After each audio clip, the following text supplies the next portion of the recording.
This is CGTN, China Global Television Network.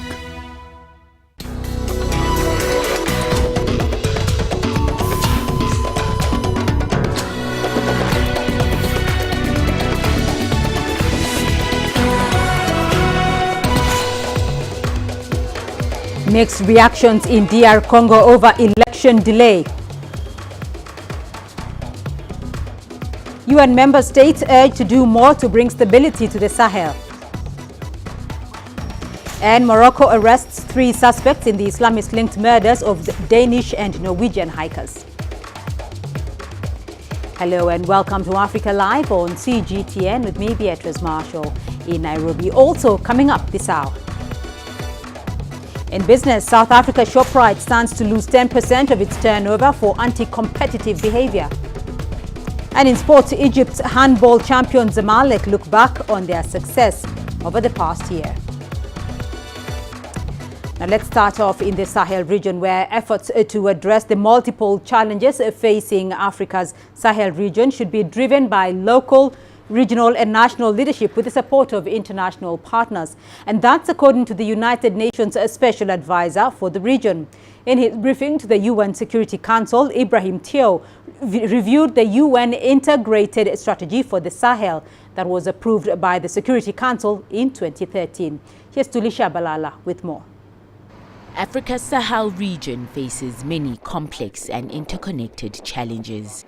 The world-famous trade and migration routes across the Sahel and the Sahara are being taken over by transnational organized crime organizations and large-scale traffickers.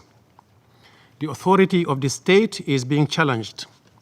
The justice system is being questioned, while the traditional means of conflict prevention and resolution have been made somehow redundant by modern states. Conflict over land, water, and other resources are increasing at an alarming rate. The growing number and the severity of these conflicts between farmers and herders are largely due to competition driven by fast-growing population, as well as access to resources that are dwindling due to land degradation and climate change. According to the Special Advisor for the Sahel, an integrated response to peace building and sustaining peace is what is needed in the region, as well as a broad-scale development program to transform the Sahel's economies. What we need, though, in the Sahel is not only additional funding in terms of public aid, but more investments in the Sahel. The economy needs to be really transformed, and it will be important to mobilize also the private sector, because there are good businesses that to be made. Sahel is not only a region of challenges, it is a region of hope. It is a region which is growing. The economy is actually quite stable despite all the challenges. Of the last 10 years, the 10 countries have had a more stable economy than the average African economies. The United Nations has been assisting the region through its food and environment crisis, as well as helping to curb insecurity and strengthening governance. Tulisha Balala, CGTN. Let's go to the Democratic Republic of Congo, where the December 23rd election has been delayed. The Electoral Commission is blaming technical issues relating to the voting machines for the delays. The opposition have been vocal opponents of the use of the electronic voting machines. This comes a week after around 7,000 electoral machines were burnt in a fire. The government blamed the opposition for the attack. The opposition denied any involvement in the attack. The upcoming DRC poll is part of a peace deal brokered after President Kabila's refusal to step down in 2016 led to an outbreak in violence. The election is now set to take place on December the 30th. Well, let's now go to CGTN's Leon Tinyange, who's joining us live from Kinshasa. Leon, it is quite a stressful time in Kinshasa at the moment. Can you give us an update on that statement there by Isini?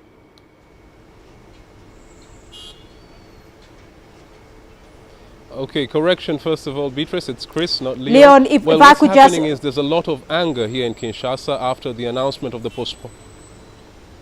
Yes, go ahead, Leon, because I do want to find out from you that there's a lot of anger in Kinshasa after the... Leon, if I could just repeat that for you, we do understand that there is a little bit of uprising there in Kinshasa. Many Congolese are not surprised by this delay. Can you give us more about the reaction?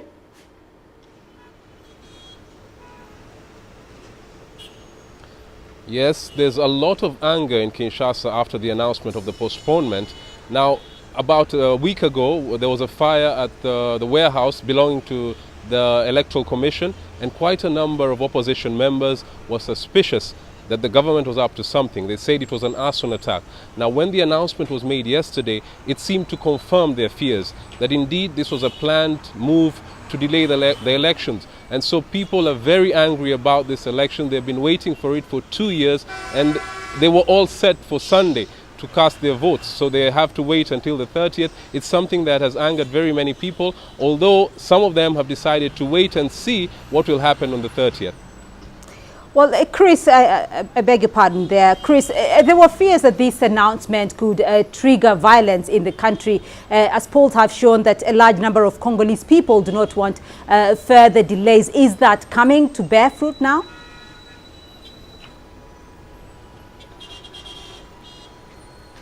Yes, the threat of violence is real. Yesterday we had reports of gunfire in parts of the city. The University of Kinshasa had some protests, but the police and the army were deployed there, and they quelled any protests by the students.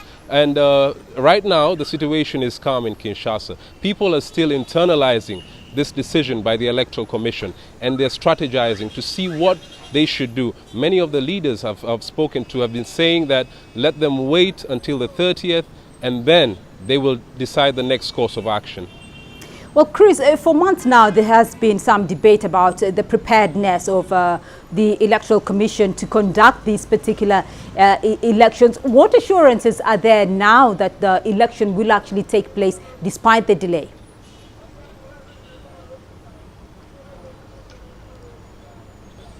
We can only go by the word of the Electoral Commission. They have been the ones giving the assurance that the election will go on smoothly on the 30th. People are giving them the benefit of the doubt. But the logistical challenges are real in the DRC. This is a very large country. There are about 80,000 polling stations across the country. And a very poor infrastructure. The roads are impassable at a time like this when it's raining, and so there are real serious challenges. In the past, the UN has been supporting the DRC to fly some of these voting machines to different areas, and it has been easy. But this time round, the DRC government said they are not going to allow any help from any foreign powers or the UN, and so they're going to do it on their own. So the challenges are really huge, but we're going to wait and see how it turns out on the 30th. All right, Chris Ochamringa joining us there from DRC capital Kinshasa. Thank you. Now, relations between the DRC government and the European Union have worsened in recent days after the European Union renewed sanctions against the ruling coalition's candidates Emmanuel Ramazani Shadary and 13 other senior officials.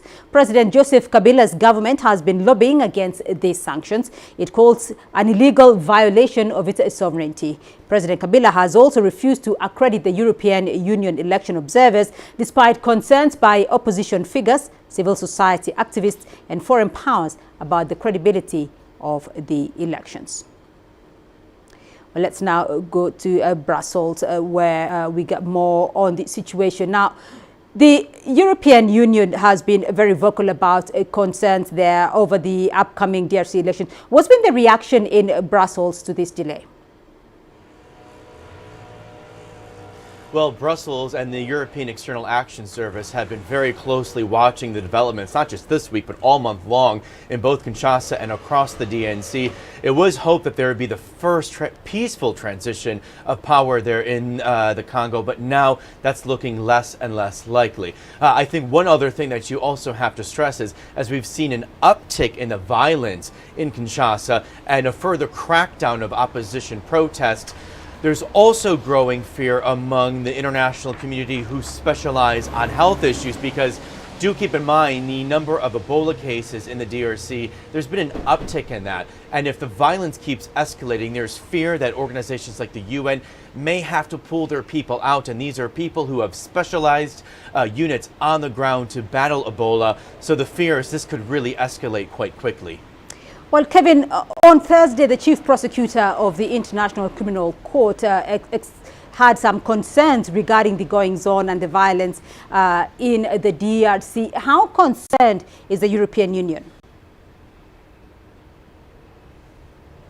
Well, the ICC, let's talk about their reaction really quick, because she being the ICC chief prosecutor, Fatou Bensouda, issued a very strongly worded statement yesterday saying she's going to be very closely watching what happens. She's going to be very closely watching the vote there whenever it takes place, and she's going to be very closely looking for crimes against humanity. We're just going to read verbatim now, just one paragraph from her statement. She said, quote, experience in other countries has demonstrated that when passions run high during elections and people do not act with restraint, this may lead to large-scale crimes within the jurisdiction of the ICC. So she is being very blunt here that she will open a case, she will investigate if she sees the need to.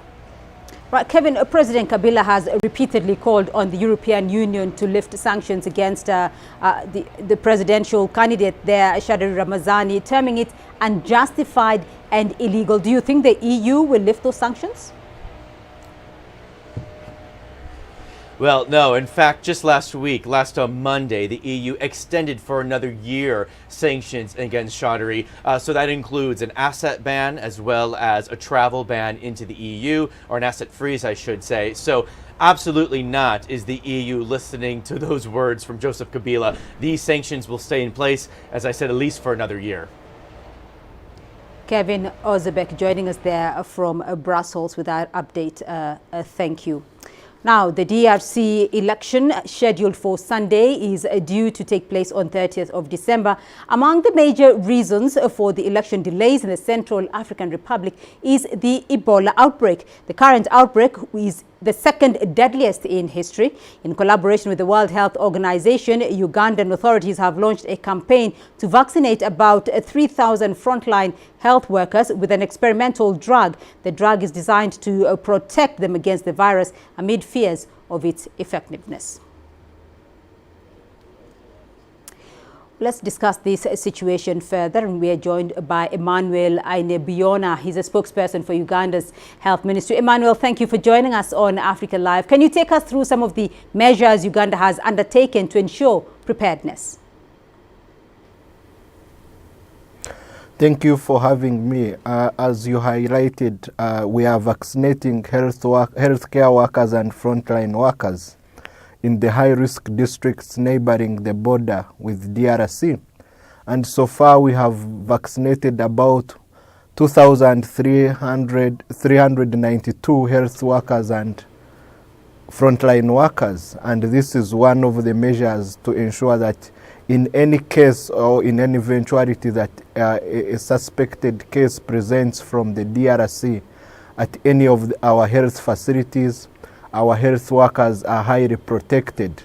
And we have also intensified our risk communication, surveillance at the border. We are carrying out screening at the Entebbe International Airport, at all the border points connecting Uganda on the high-risk districts. And so far, what I can say, we have no confirmed case of Ebola in Uganda. But due to the ongoing political activities in the DRC, we remain on a high risk. And due to that, we have intensified everything to do with infection control prevention. We have also mobilized all the partners, and we are being guided by the World Health Organization. We had a meeting with the Minister of DRC on December 5th to assess the situation and compare notes with our counterparts in DRC, such that we do not have people running away, or in cases running away from the DRC into our borders. But mainly we are screening at our border points. We have a thermal scanner at the airport, and all these are deliberate measures to ensure that we do not have any case imported into Uganda. Right. Uganda has been host to hundreds of refugees, though, fleeing violence in northern DRC. Now, with the uncertainty surrounding the upcoming elections, what plans has Uganda put in place to deal with the possible influx of refugees, particularly in light of that Ebola outbreak? Yeah, we are working with UNHCR in receiving these refugees and also mapping where they have visited. We have prepared all the logistics, the hand washing facilities, disinfection. All these are in place at our various refugee camps. And also we are working with the International Organization on Migration to ensure that we screen each and every refugee that might want to come into Uganda. And we have a record of welcoming and receiving these refugees. We cannot stop them owing to the fact that we know there is a lot of political activities happening. Already there is also some political rebel groups in the Eastern Democratic Republic of Congo. So the refugees might come at any time into Uganda, but we have all the plans ready to receive them and also host them in Uganda. All right. Emmanuel Ainye-Boyona, spokesperson of Uganda's Health Ministry, with that update. Thank you. Well, let's return to our earlier story on those delayed elections in the DRC. The delay, which is already 2 years late, has triggered demonstrations in the capital, Kinshasa. More than a tenth of the country's 44 million registered voters live in the city. According to the Electoral Commission, the decision to postpone was made following the delay in deploying voting materials to polling sites. A vote 2 years late feels like a vote denied for the electorate, and they took to the streets to protest. This is going to cause a problem because Nanga wants to play with fire. We say no to the election delay. DRC has for over a decade been ruled by the incumbent President Joseph Kabila, who took over from his father, and the 18-year legacy has faded into discontent. The desire for change in an election that many feel holds hope beyond it being just the first democratic polls was quelled with the additional 10-day delay following a fire at the Electoral Commission warehouse last week. Millions of ballot papers for Kinshasa polling stations destroyed. The first option is to organize elections through the rest of the national territory on December 23rd, and in this case, the election in Kinshasa would be 7 days later on December 30th of 2018. The second option is to organize elections across the whole national territory and delay the vote due on December 23rd to 30th of December 2018. The delay is fanning tensions and fostering doubt. Attempts are underway to bring replacement ballot papers, but these will not be available in time. 5 million ballots were ordered, and the first lot, comprising 1 million, arrived on Wednesday, December 19, 2018. The last lot won't arrive until the evening of Saturday, 22nd December 2018. We therefore announced that the presidential, legislative, national and provincial votes will take place on December 30th, 2018. Violence and chaotic preparations in the DRC have raised fears of a repeat of the trouble that marred the 2006 and 2011 polls. The delay marks the latest twist in a 2-year-old saga that has plunged the Central African country into a political crisis and sparked deadly clashes in the DRC's troubled journey to elect a successor to President Joseph Kabila. Beryl Oro, CGTN. You're watching Africa Live. Still ahead on the program. Egypt says it killed 8 militants who planned holiday attacks in the country. And Zimbabwe says no need to extradite a former First Lady.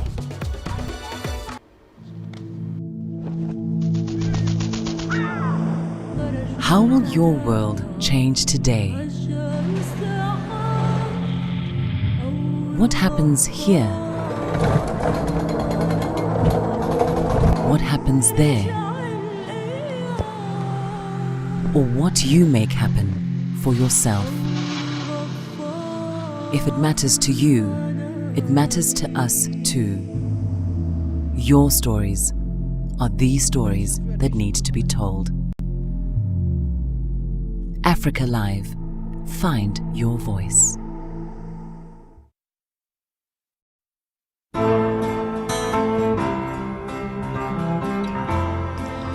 My home country lies at the foot of Africa, the southernmost tip of our beautiful continent, and the unique point at which two great oceans meet.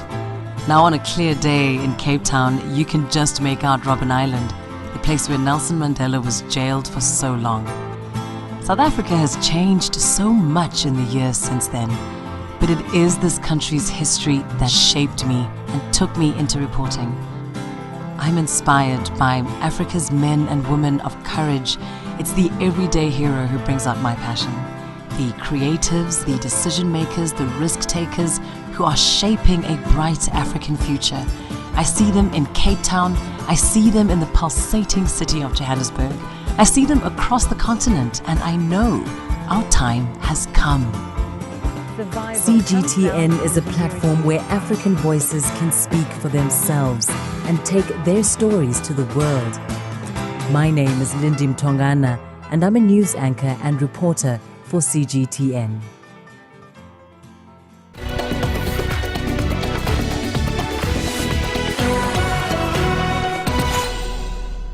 Moroccan police have arrested 3 people in connection with the killing of 2 female tourists from Norway and Denmark in the Atlas Mountains. The bodies of Louisa Vesterega and Gestapen, 24, from Denmark, and Maren Uland, 28, from Norway, were found on Monday in an isolated area on the way to Tukbal, North Africa's highest peak, a popular hiking destination.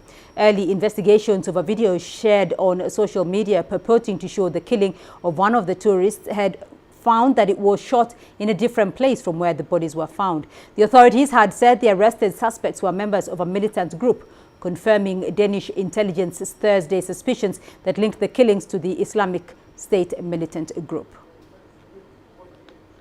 Egypt says security forces have killed 8 militants and detained 4 more who planned attacks on minority Christians during the upcoming holiday season. In a Thursday statement, the Interior Ministry says the 12 belong to Hazm, which it says is an armed faction of the Muslim Brotherhood, an Islamist group removed from power in 2013. Yasser Hakim looks at the security preparations in Egypt going into the holiday period. The crackdown on terrorism has intensified ahead of the festive season that stretches from Christmas and New Year's to the Coptic Christmas on January 7th. According to the Ministry of Interior, more than 200,000 policemen are being deployed around the country. They will also be closely guarding basic facilities as well as churches to ensure the festivities pass by smoothly. Terrorist groups had targeted places of worship, either through an improvised explosive or suicide bomber during the festive period in the last few years. And the government wants to ensure there's no repeat this year. Militants had attacked a bus carrying churchgoers in Menia, Upper Egypt last month, killing 7 people. The government had retaliated, killing the perpetrators allegedly affiliated to ISIL. According to CAPMAS, the official statistics agency, the number of terrorist attacks have dropped by over 90% in Egypt in 2018 compared to the peak year of 2014-2015. Yes, Hakim for CGTN, Cairo. The Zimbabwean government says there is no need to extradite Grace Mugabe to neighboring South Africa. Police there issued a warrant for her arrest. Grace Mugabe is accused of assaulting a woman in Johannesburg last year. Zimbabwe's Deputy Minister of Information says the government objects to the move by South African law enforcement against its former First Lady. Earlier this year, a South African court ruled that South Africa's government acted illegally when it granted diplomatic immunity to Grace Mugabe after the alleged attack at an upscale hotel. There's not going to be any extradition of the former First Lady to South Africa to face justice or whatever justice that is being talked about by the South African courts, when we all know that this is an issue to do with a diplomat, with a former diplomat, a former First Lady. So this is something also that touches on the the life of our former president, Robert Mugabe, who is our liberation icon, who is our founding father for the nation of Zimbabwe. We believe that she should be accorded diplomatic immunity, just like any other diplomat. She has to be accorded that diplomatic immunity. We cannot be happy when our former leaders are harassed, ill-treated, or treated in any inhuman treatment by Meanwhile, in Senegal, the issue of migration and human rights has topped the agenda at an event in Dakar.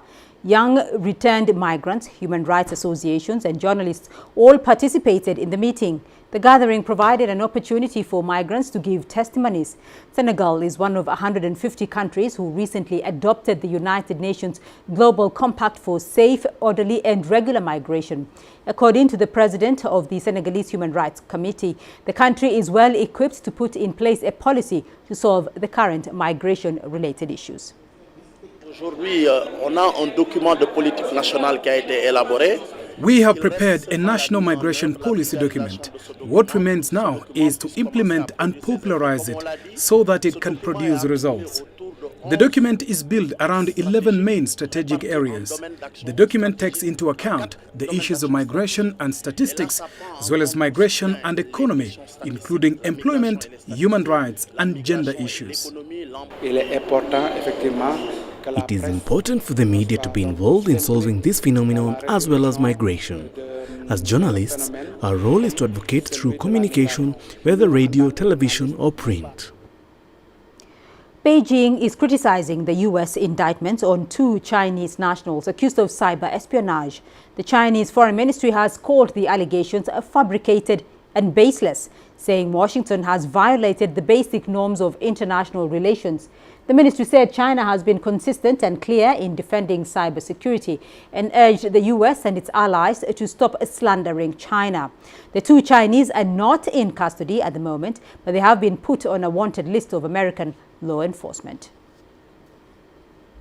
There's another staff shakeup from the White House. President Donald Trump says Defense Secretary James Mattis will step down at the end of February. The announcement comes after Trump's decision to pull troops out of Syria and a military drawdown in Afghanistan. CGTN's Toby Muse has more from our Washington bureau. The US Defense Secretary Jim Mattis has resigned his post in opposition to the policies of his boss, US President Donald Trump. Trump announced that Mattis was leaving his government in a tweet where he said General Mattis was a great help to me in getting allies and other countries to pay their share of military obligations. A new Secretary of Defense will be named shortly. The retired 4-star general had been seen as a long-term ally of the president. Mattis's departure could be related to a recent meeting where the defense secretary and the president clashed over Trump's decision to pull military personnel out of Syria. Mattis, in his letter, hinted as such, saying that he was resigning so Trump could have a defense secretary whose views were more in line with his own. The military community is sharply divided over Trump's decision to withdraw around 2,000 US troops out of Syria, where they had been involved in hunting down the remnants of the Islamic State.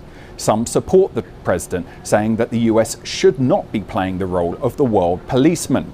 Others say that if the US withdraws from Syria now, that could give breathing room to the Islamic State and a possible chance to recover some of the territory it's lost in recent years. And all of this comes amid reports that Trump is getting ready for another announcement, this time regarding US military personnel in Afghanistan. We understand that Trump may announce a massive reduction in US forces in that country. A quick reminder, there are 14,000 US troops in Afghanistan, and the US has been fighting and dying in that country for the past 17 years. Toby Muse, CGTN, Washington.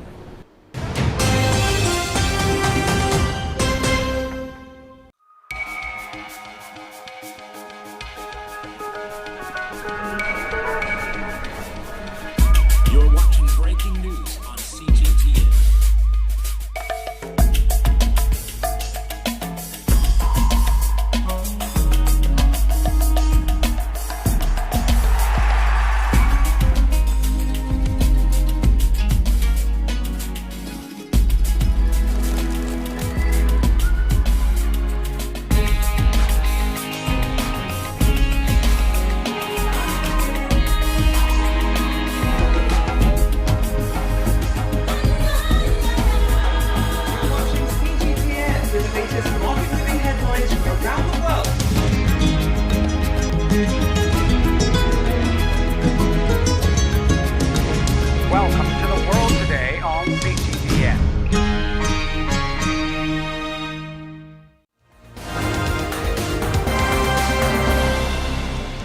here's a quick recap now of the headlines this hour. The delay in the DRC elections 10 days after the set date has sparked protests across the capital, Kinshasa.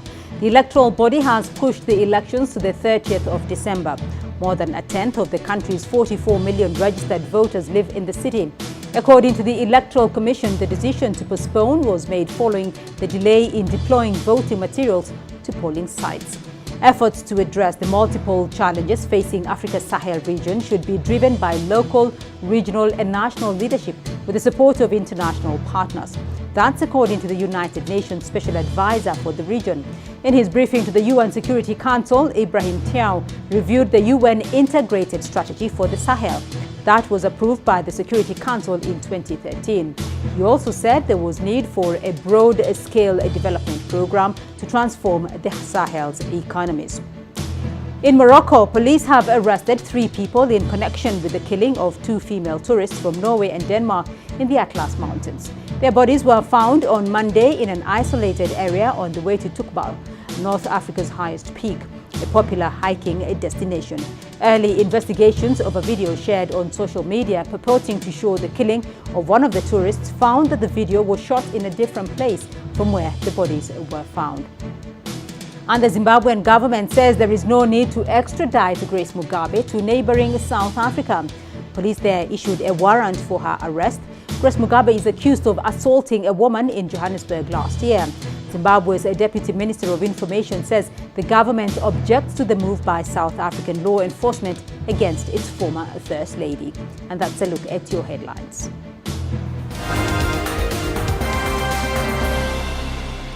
Coming up in your business news, South Africa's Shoprite stands to lose 10% of its turnover for anti-competitive behavior.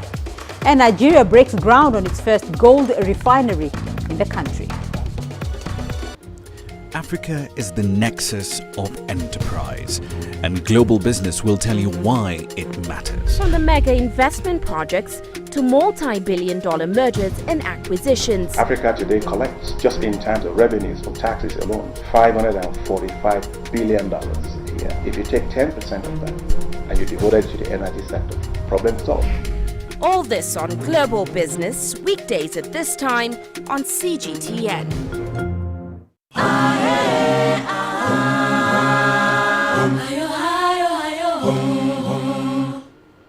South Africa's Shoprite is facing hefty fines for anti-competitive behavior. The country's Competition Commission has recommended that Shoprite's retail unit, which houses the country's biggest supermarket chain, be given a fine of 10% of its turnover. Shoprite shares have seen a drop of more than 4% since the announcement. This is the first time that Shoprite has been added as a respondent to the charges. This year alone, Shoprite's businesses have brought in a revenue of about $10.2 billion.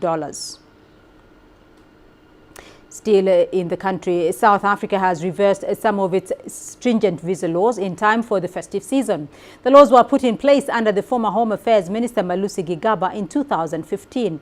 They mandated that all local and international visitors traveling with children produce unabridged birth certificates.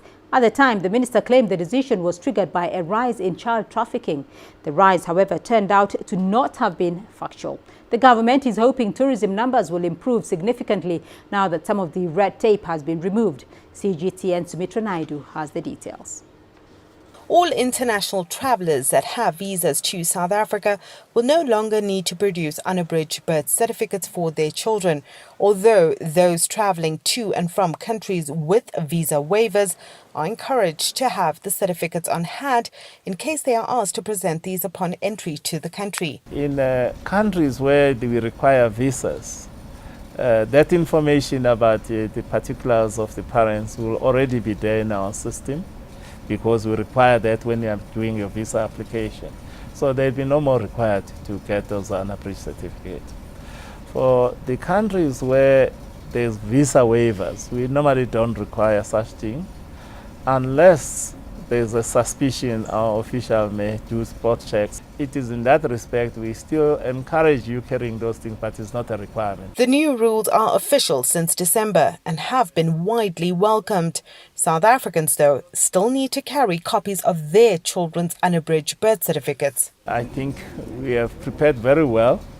We have increased our staff at our ports of entry by 425 people, and which we have moved from headquarters to come and assist so that there's a seamless, smooth movement of people and goods at our ports of entry. We are collaborating with the police, the revenue official, the health officials, and it seems to be working very smoothly. 16 million tourists visited South Africa in 2017.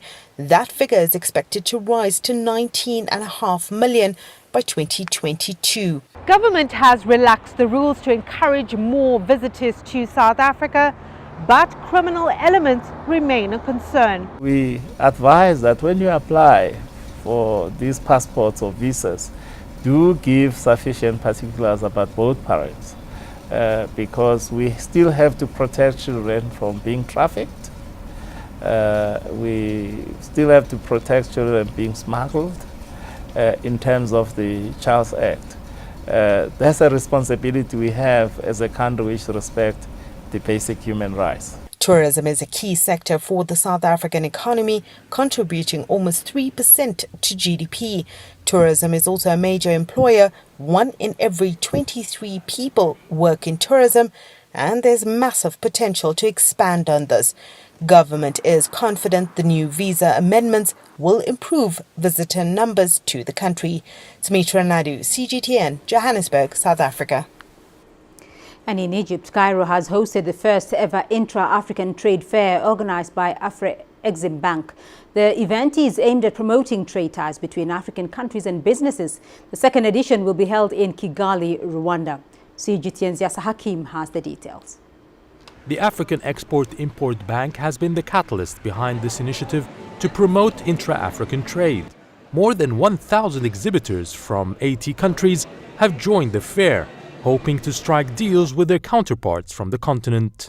This exhibition is very important and very good because it brings so many entrepreneurs in Africa together to showcase their product to the global world. We established our business here in Egypt 12 years ago, and fortunately we are now expanding. We almost worked all over the place here in Egypt, all over the countries inside Egypt. But we are aiming to open markets in Africa because we have been dealing before with some Arabic countries. We exported some to Saudi Arabia and to some Arabic countries like Morocco, but we didn't work with South Africa countries. The Intra-African Trade Fair is meant to be a supporting component of the grand scheme of establishing a continental free trade agreement. It should greatly improve economic cooperation between African states. A situation where trade among African countries is a paltry 18% compared with 52% among Asian countries and 68% among European countries calls for a drastic positive action on our part, and increased trading among ourselves in Africa will enhance trading with other parts of the world. Cairo has been strongly supporting this fair, inaugurated by the Prime Minister and other top officials. The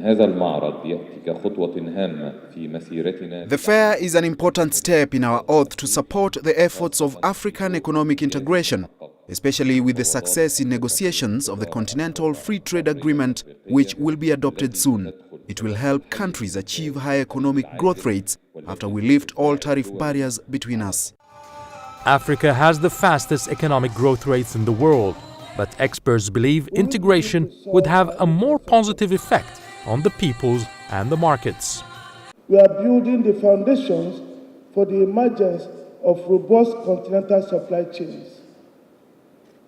I foresee a tectonic shift in the dynamics of Africa's trade as Africans begin to exploit the rich and diverse African market. As the continent becomes a sustainable market, private investments in infrastructure will follow. We will begin to solve our infrastructure problem when we become a market. Organizers say African companies at the IATF have managed to sign trade contracts and MOUs in excess of $10 billion. This is the first intra-African trade fair, and the success of this fair in Cairo will prompt Afreximbank to organize it every year in a different country. Yas Hakim for CGTN, Cairo. Tunisia's Prime Minister Youssef Chahed has spoken positively of growing political and economic ties with the Kingdom of Saudi Arabia. The Saudi government has pledged to provide $830 million in financial aid to the North African state. CGTN's Adnan Chauchi has the details. Tunisian authorities have described the visit of Premier Youssef Chahed and several cabinet members to Saudi Arabia last week as successful. Chahed had a talk in Riyadh with King Salman bin Abdulaziz. The meeting focused on ways to scale up cooperation in several priority areas, particularly finance, development and investments, as well as security and military cooperation to address threats of terrorism and extremism. Tunisia welcomes Saudi investors. A Tunisian-Saudi business forum was held at the Council of Saudi Chambers. Several agreements were signed at the high-level meeting. Over the past decades, Saudi Arabia has invested massively in Tunisia. Returning to Tunisia is an important step for businesses in the two countries. Tunisia opens the door for Saudi investments. We are pleased to work with Tunisian partners. Saudi Arabia has pledged financial aid to Tunisia worth $830 million. The Prime Minister said that $500 million was expected to finance the budget, $230 million to finance foreign trade, and about $100 million to finance projects. We will double trade and economic exchange between Saudi Arabia and brotherly Tunisia. Investment reached $277 million in 2017. The Tunisian premier shed light on incentives, advantages and preferential tariffs for Saudi investors. According to the Tunisian Prime Ministry, a number of Arab, regional and international issues of common interest were discussed in Riyadh, along with preparations underway for the 30th Arab Summit, set for next March in Tunis, and efforts made to ensure its success given the major challenges facing the Arab world. Tunisian authorities aim to welcome more Saudi tourists at beach resorts in the coastal cities and the Sahara resorts in the south. According to data from the Ministry of Tourism, their number has decreased from thousands of visitors in 2010 to hundreds in 2018. Adnan Chauchi, CGTN, Tunis. In Nigeria, a local mineral firm has begun constructing the country's first ever gold refinery. It is expected to triple the capacity of gold within the next 5 years. The refinery is set to offer artisanal miners a new lifeline. Gold, iron, coal, tin and zinc are just a few of Nigeria's largely untapped deposits of about 44 minerals. They are spread out in more than 500 locations across Africa's most populous nation.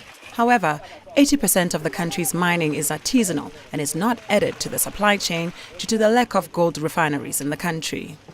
But a Nigerian local firm, Kian Smith Trade & Co. in Ogun State, is planning to source most of its ore from miners in the country. The company is expected to start its production in 2019.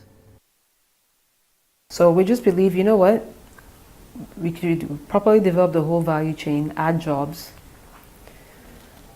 but also meet the demand that we have, while also, just like Nigeria is doing with everything else, with movies, music, and fashion. We're sure for the rest of Africa and anywhere else, we think we have good taste and a good eye. We're sure we can produce something the rest of the world would want. Among the miners that have signed a deal with the firm is Saliu Mohammed, a local miner who has been in the industry for decades now. Construction has already begun at a refinery site in the southwestern state of the country. I see the company's loss as our loss, and I also believe that I will gain a lot from them. So I have decided to leave the illegal ways of selling gold and follow the straight way with them. We don't get engine or any other computer where we can detect this way the thing match. But we only use our own local knowledge to detect. So you can drop down, you can't see anything. You can drop down, you will see something manageable. Under the current system, miners in the country are responsible for paying a royalty on gold, an approach Kian Smith says has caused leakages because most miners are artisanal. So we expect that at least half of these people are going to, in the next 2 years, become formalized, because part of the criteria for doing business with us through the whole value chain, every one of our suppliers and who they deal with, is they have to be a registered business. And this is part of why we've taken on paying their royalty. That's really what they're running from. So if we're paying your royalty, you really have no reason to hide. In the meantime, the refineries are expected to seek incentivized suppliers by paying royalties on the miners' behalf. Hlonela Lupuwana, CGTN. And we still have more news for you here on the program. Here's what's ahead. Long despised, tattoos emerge from the shadows in Tunisia. That story and others coming up. Join us in Global Business and see Africa through our eyes.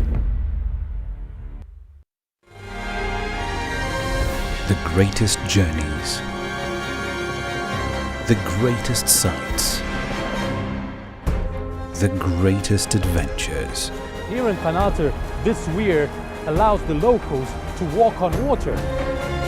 We're far more than just TV news. We're your passport to the wonders of Africa. To bring you stories of struggle, survival and hope.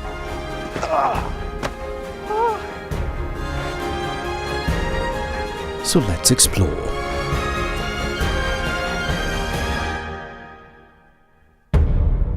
CGTN. See the difference.